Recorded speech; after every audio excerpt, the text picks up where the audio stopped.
अक्सर लोग अपने टेस्ट करवाते हैं शुगर का और HbA1c कभी 8 निकली, कभी 10, कभी 12।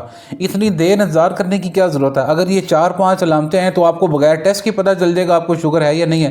पहली अलामत ये है कि अगर आपका वज़न तेज़ी से गिरना शुरू हो रहा है और आप कोई डाइटिंग शाइटिंग नहीं कर रहे तो समझ जाएँ कि कहीं ना कहीं शुगर आ तो नहीं गई, वो अपने पैर तो नहीं जमा रही। फौरी तौर पर आप अपना टेस्ट करवा के कन्फर्म कर सकते हैं। दूसरे नंबर पर अगर आपको रात को बार बार पेशाब के लिए उठना पड़ रहा है और आपको लगता है कि पहले आपको एक आध दफ़ा उठना पड़ता था, अब आपको 2-3 दफ़ा उठना पड़ रहा है, तो इतनी बड़ी शुगर की अलामत है। शुगर करती यही काम है, आपको रात को उठा उठा के पेशाब करवाती है। तीसरे नंबर पे अगर आपको प्यास बहुत ज़्यादा लग रही है, गला खुश्क रह रहा है, आप बार बार पानी पी रहे हैं और पानी पीने के बावजूद आपकी प्यास जा ही नहीं रही, तो ये शुगर की अलामत है। इससे पहले कि ये अलामतें आपको HbA1c कहाँ पे ले जाए आपका टेस्ट, उससे पहले आपको पता चल जाना चाहिए और आप टेस्ट करवा के कंफर्म कर लें।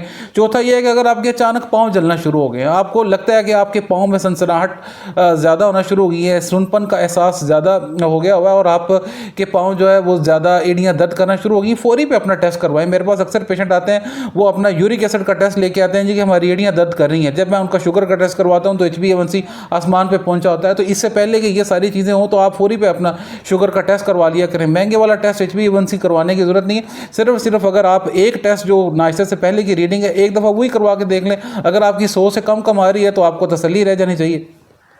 पाँचवें नंबर पे अगर आपको थकावट बहुत ज़्यादा हो रही है, आपको आपका जिस्म थका थका रहता है, तो भी ये शुगर की अलामत हो सकती है। इन 4-5 चीज़ों में आप ज़्यादा देर ना किया करें, फौरी एक फास्टिंग से पहले की शुगर चेक करवा लिया करें, ताकि ये ना हो कि जब शुगर कन्फर्म हो उससे पहले बहुत ज़्यादा पेचीदगियाँ आई हों और उसके बाद हमारे पास कोई चांस ही ना हो और हम हर टाइम फिर बस पेचीदगियाँ मैनेज करने में रहें। ये हमने बहुत बीमारी को या तो फौरी तौर पर पकड़ लें और अपना लाइफस्टाइल ठीक करके उसको आसानी से वापस किया जा सकता है। तो इसलिए आपने इन अलामतों पर नज़र रखनी है, अपने भी और अपने इर्द गिर्द जितने भी लोग हैं उनकी इन अलामतों पर आपने नज़र रखनी है, ताकि कोई भी बंदा बेचारा इस चीज़ को मिस ना करे। इस वीडियो को ज़्यादा से ज़्यादा शेयर करें ताकि कोई भी इन अलामतों को मिस ना करे, क्योंकि अक्सर लोग बेचारे मिस कर जाते हैं, वो बर्दाश्त करते रहते हैं, एंड पे फिर बहुत ज़्यादा बीमारी जब एडवांस हो जाती है फिर जाके सामने पता चलता है कि भाई इनको तो पता नहीं कितनी देर से शुगर थी, कितनी देर से ये अलामतें बर्दाश्त कर रहे थे। ऐसे हमने बिल्कुल भी नहीं करना। इस वीडियो को ज़्यादा से ज़्यादा शेयर करें, पेज को फॉलो करें, क्योंकि जो चीज़ें मैं आपको समझाऊंगा बगैर दवाइयों के बीमारियों से बचने का तरीका ऐसे इंशाल्लाह और कोई नहीं समझाएगा।